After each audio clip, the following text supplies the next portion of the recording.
네, 오늘은 재판의 날, 선고의 날이라고 불러도 될 만큼 오전에 굵직굵직한 판결들이 많이 나왔습니다. 자, 이웅혁 교수님과 함께 판결 결과 먼저 좀 살펴보고요. 오늘은 탈옥수 신창원 얘기도 좀 이어서 해보겠습니다. 어서 오십시오, 교수님. 네, 안녕하십니까. 네. 자, 오늘 오전에 판결이 4건, 주목할 만한 판결 4건 정도가 나왔습니다. 지금 무더기로 나왔는데 모두 다 권력 또 그 주변에서 일어났던 일에 대해서 어떤 판결을 낼 것이냐, 법원의 판결이 주목되는 곳이었습니다. 제일 큰 거는 드루킹 사건이었습니다. 지금 한 2년 정도 끌어온 사건인데 대법원 최종 결과가 나왔어요. 어떻게 됐습니까? 네, 그 세 가지 그 혐의 그 사양이었죠. 이른바 그 킹크랩이라고 하는 네. 자동 그 입력 프로그램을 활용해서 지난번 19대 대통령 선거에 이른바 그 좋아요라든가 이와 같은 댓글의 선호도를 약 1억 건 정도 조작한 것은 아니냐. 지금 네. 말해서 업무 방해 그 혐의가 있었고요. 네. 또 그 김경수 지사의 보좌관에게 500만 원을 줬다고 하는 뇌물 공여의 혐의. 네. 그리고 그 고 노회찬 의원에게 5천만 원이 그 전달돼서 정치자금법 위반. 이 그 세 가지 그 혐의였습니다. 네. 그런데 어쨌든 그 결론 자체는 3년의 그 실형이 지금 말씀드린 두 가지 건에 대해서 선고가 됐고요. 네. 그 나머지 그 정치자금법 위반에 있어서도 징역 6개월의 집행유예가 그 선고가 됐습니다.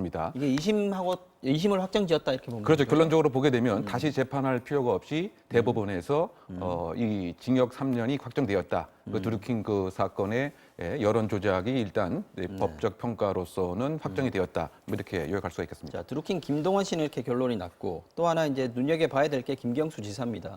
중요한 건 공모 여부를 어떻게 재판부가 판단할 것인가 하는 건데 지금 2심 아직도 진행 중이고 재판 절차가 계속 미뤄지고 있습니다. 이번에 또 인사가 나가지고 더 미뤄지겠어요? 그렇죠. 사실은 뭐 드루킹 사건에 우리 관심을 갖는 이유는 사실은 그 김경수 지사가 어느 정도 공모 행위를 한 것인지 여부에 있어서 법적 평가를 받기 위함이죠. 네. 그래서 그 1심에서는 우리가 그 기억을 반추해 보면 소위 그 지금 말씀드린 두 가지 사항, 그 업무 방해 그 혐의 그리고 소위 말해서 공직선거법 위반 사항, 이를테면 네. 일정한 대가로 공직선거에 과실물로서 네. 자리를 제공해 준 거. 이것에 있어서 모두 다 이제 유죄로 봤었죠. 그래서 네. 법정 구속이 되었습니다. 지금은 이제 보석으로 나와 있는 그렇죠. 그게 거고요. 1심 사항이고 네. 이제 2심에서 이 사항이 진행되다가 그 보석 그 상황에서 네. 지금 말씀대로 법원의 그 인사철이기 때문에 이 네. 담당 재판장이 네. 이를테면 이것은 인정한 것 같습니다. 즉 킹크랩을 시연을 한 것을 직접 알고 있었고 확인을 네. 했고 일정한 보고를 받았다. 이것은 이제 심증 형성을 인정했는데 네. 다만 그렇다고 하더라도 김경수 지사가 이른바 공모 공동 정범으로서 행위의 기능적 분배를 하고 네. 함께 공모를 한 것은 조금 더 따져 볼 필요가 있다라고 해서 이제 이 인사 교체된 거죠. 그러다 보니까 어떻게 보면 다소 미루기의 형식이 있었던 것은 아닌가, 뭐 이런 좀 비판적 시각도 있고요. 총선 전에 결론 내기가 좀 부담스러웠던 그렇죠. 부분들도 있었던 것 같은데. 결국은 이제 항소심이 되고 또 대법원까지 진행이 되게 되면 결국 도지사로서의 임기는 자연스럽게 마치게 되는 것은 아니냐, 뭐 이런 또 시각도 있는 이제 이런 그 상황인 셈입니다. 지금 아까 말씀하신 재판장 부장판사가 인사가 났고요. 그리고 또 하나 배석판사가 또 인사가 났습니다. 주심판사가 그대로 남아있는데 이 주심판사는 김경수 지사 무죄 쪽으로 좀 돌아 있는 거 아닌가 이런 얘기들을 하던데 그러면 부장판사 새로 오시면 주심판사 위주로 좀 가지 않겠나 이런 예측들도 하던데요. 그렇죠. 이제 그 부분에 있어서 이제 그 야당 그 쪽에서는 이 김경수 지사의 맞춤형 인사의 냄새도 난다라고 하는 얘기도 있긴 합니다. 그러다 보니까 과연 공모 공동 정범으로서의 인정 자체가 과연 이제 뚜렷한 이제 증거를 어떻게 발 것인지 일단은 로고 기록이라든가 네. 텔레그램에서의 그 지시사항이라든가 또는 그 지금 이야기를 나눈 드루킹의 진술에 의하면 상당 부분 확인을 하고 보고를 받은 것은 있는데 근데 그렇다라고 해서 정말 함께 머리를 맞대고 너는 이 일을 하고 나는 이것을 하겠다. 이것이 바로 이제 공모 공동정범의 핵심적 사항입니다. 이것에 있어서 과연 그 바뀐 그 재판장이 어떤 이제 결론을 내게 될지 이 부분이 또 중요한 사항이라고 생각됩니다. 드루킹 재판의 결과가 김경수 지사의 판결에 직접 영향을 끼치겠다 이런 생각은 아직까지는 하기 힘든 상황인 것 같긴 합니다. 봐야 될 것 같아요. 네, 알겠습니다. 자, 김경수 지사가 1심에서 아까 유죄받았다고 했는데 법정 구속까지 시킨 판사 네. 성장호 판사입니다. 이분이 기소가 돼가지고 오늘 또 1심 선고를 받았습니다. 네. 어떤 사건이었는지 사법농단에 연루된 혐의로 3분의 현직 판사들, 부장판사들이 재판에 올랐는데 어떻게 그렇죠. 됐습니까? 그러니까 결국 우리가 이 연결고리가 생기는 것 같습니다. 소위 말해서 법정 구속을 시킨 판사가 바로 성창호 판사였죠. 네. 그래서 이 성창호 판사가 기소된 그 시음에 이것이 한 보복 기소가 아니냐 또 이런 얘기가 나왔습니다. 어쨌든 그것은 이제 변론을 하고 네. 지금 그 논란이 됐던 것은 이제 몇 년 전에 이른바 그 정훈호 게이트라고 하는 거죠. 그 현직 그 부장 판사가 여러 가지 그 비위에 그 연루가 된 이것이 이제 그 불거졌을 때 소위 말해서 그 영장 전담 판사와 수석 형사 부장이 네. 이 검찰이 제출한 여러 가지 수사 기록을 모아서 이거를 다른 목적으로 누설을 하려고 하는 목적으로 보고를 한 것은 아니냐 법원 행정처 말이죠. 이때는 성창호 판사가 영장 전담 판사였어요. 그죠? 네, 그렇습니다. 그러니까 이 혐의 자체는 소위 그 공무상 기밀 누설의 이제 혐의로 검찰에서 이제 기소가 이루어졌고 재판이 이루어졌는데 네. 그 결론적으로 그 보게 되면 오늘 결론은 이것은 법관의 비위에 있어서의 적발과 이것에 대한 사법 신뢰를 위한 일반적인 행정 절차적 보고에 불과했지 기밀 아니다. 기밀도 아니고 이것은 하나의 그 함께 공모한 것도 아니고 네. 당연한 업무 부분의 그 하나인 것이고 또 기밀이라고 하는 그 사항도 이 시점에서 이미 검찰이 언론에 다 알려줬고 네. 더군다나 그 수사 기밀이라고 하는 것도 사실은 수사기관이라든가 법관이라든가 일부의 소수의 사람이 함께 공유하는 이것이기 때문에 다른 곳으로 누출될 가능성도 그 없었던 것이다. 더군다나 재판 기능이라든가 영장 기능을 해야 할 목적도 있었던 것은 아니고 단순한 행정적 일반적인 사무 보고였기 때문에 그 기밀로도 볼 수도 없고 공모로도 볼 수도 없다. 따라서 이 현직 판사 3명에 대해서 다 무죄가 이제 선고가 됐던 것인데요. 이제 이게 의미가 있는 것은 사실 지금 그 대법원장, 그 네, 양승태 전 대법원장, 네. 과도 함께 공범 관계로 지금 수사가 재판이 이루어졌기 때문에 지금 이 세 가지 사항에서 무죄라고 한다면 결국은 이제 그 양승태 대법원장의 판결에도 중요한 영향을 끼칠 것이다. 뭐 이런 또 해석을 해볼 직한 사항입니다. 알겠습니다.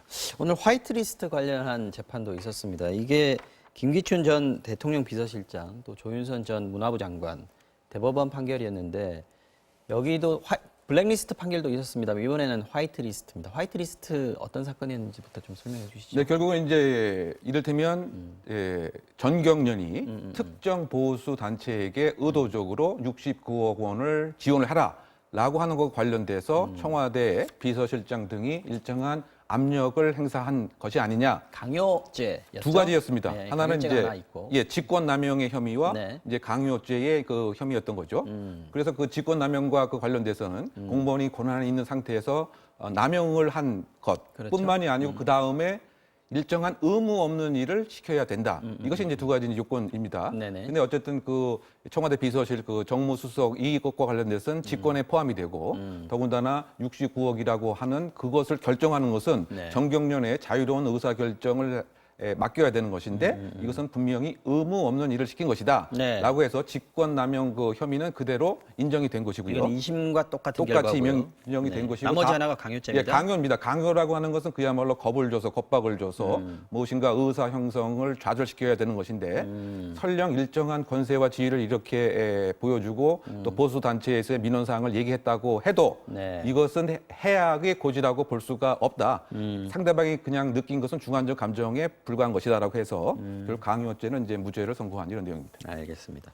자, 강원랜드 채용 청탁건 의혹이었고 혐의가 있어서 기소가 됐는데 1심에서 무죄를 받았습니다. 권성동 한국당 의원. 2심에서도 무죄가 나왔네요. 네, 이것도 상당히 이제 뭐 연원이 이제 있는 거죠. 이를테면 그 공직기관의 여러 가지 채용 비리를 철저히 수사하라고 하는 이제 뭐 대통령의 지시가 또 있었고 그 이후에 수사가 시작되면서 그 내부 검사가 외부의 압력을 받았다라고 해서 특별 기자회견을 하게 됐고 네. 그러다 보니까 특별 수사단이 꾸려졌고 그 다음에 구속영장을 청구했습니다만 역시 그 기각이 되었고요. 그래서 1심에 있어서도 이제 모두 이제 무죄가 났던 거죠. 이것도 마찬가지로 이제 업무 방해의 혐의, 직권남용의 혐의. 그런데 오늘도 역시 항소심에서 무죄가 났는데 그 핵심 요인은 무엇인가 합리적 의심을 배제할 만큼 검사가 충분한 증거를 제시하지 못했다.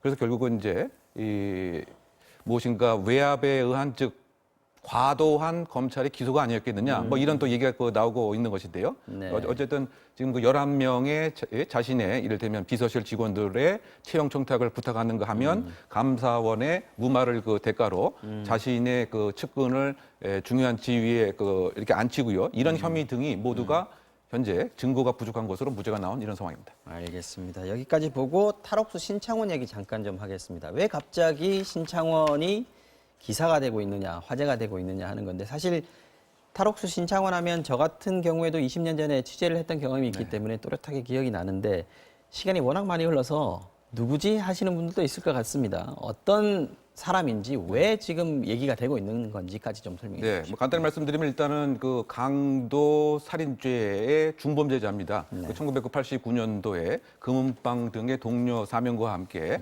그야말로 금품을 뺏고 사람을 결국 죽게 만든 이런 혐의인 거죠. 네. 그래서 4명은 먼저 검거가 되고 6개월 뒤에 이제 검거가 되었습니다. 그것이 89년도인데 이제 문제가 되는 건 97년도에 그야말로 얇은 그 톱을 네. 하루에 20분씩 4개월 동안 갈았습니다. 그리고 창살을 이 칼로 자른 것이죠. 그래서 창살을 통해서 나간 다음에 그 밑에 있던 땅을 그야말로 겨울이었는데 그 창살로 파고 그다음에 공사장을 통해서 결국은 담을 뛰어넘어서 탈옥을 했는데 더 문제가 되는 것은 2년 그 6개월 동안 유히 강남과 경기도와 또 전라도를 다 돌아다녔는데 나쁜 의미로 대단했습니다. 나쁜 의미로 그 대담했고 이른바 그 여성을 잘 이렇게 유혹을 해서 그 여성과 함께 동거를 하면서 은신처로 이제 삼았던 것인데요. 네. 이 당시에도 무려 2년 6개월 동안 8억 9천만 원의 절도와 강도를 한 이제 이런 그 사실은 중범죄자인 것이죠.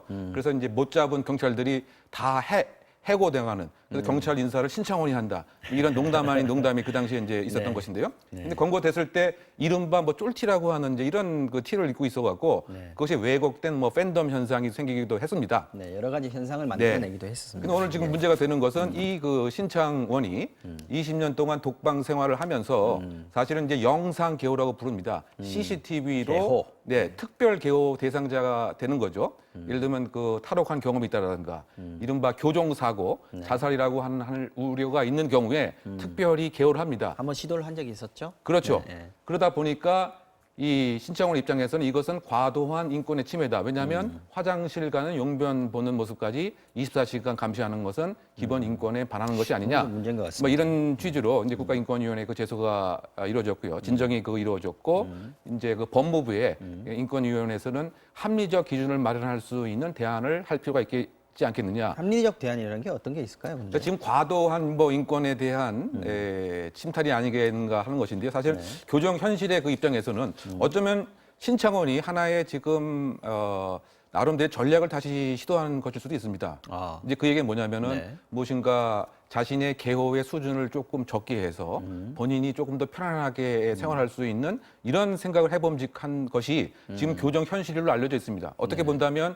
교정 공무원이 수용자를 감시하는 것이 아니고 수용자가 교정 공무원을 감시한다. 뭐 이런 얘기도 그 나오는 것이기 때문에 네. 인권 보장도 이제 물론 중요한데 이러한 그 중범죄에 관한 것을 인권 과잉적 측면에서 동정적으로만 접근하는 것은 우리가 조금 조심해야 되지 않는가라고 하는 생각을 해봅니다. 따라서 이런 영상 개호를 지금 이 교정 당국에서 용변 보는 것까지 온통 다 이렇게 감시하는 것은 사실은 아닙니다. 그래요?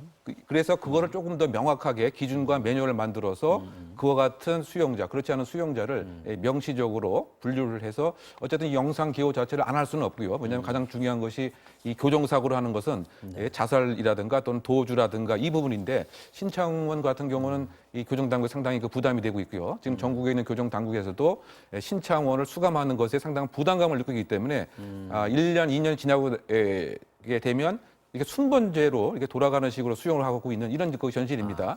네, 그래서 인권 보장과 전체 사회의 안정에 대한 균형점을 맞추는 차원에서의 교정 행정이 필요하지 않나 생각됩니다. 알겠습니다. 자, 여기까지 의견 듣겠습니다. 지금까지 이웅혁 건국대 경찰학과 교수님과 함께 이야기 나눠봤습니다. 오늘도 고맙습니다.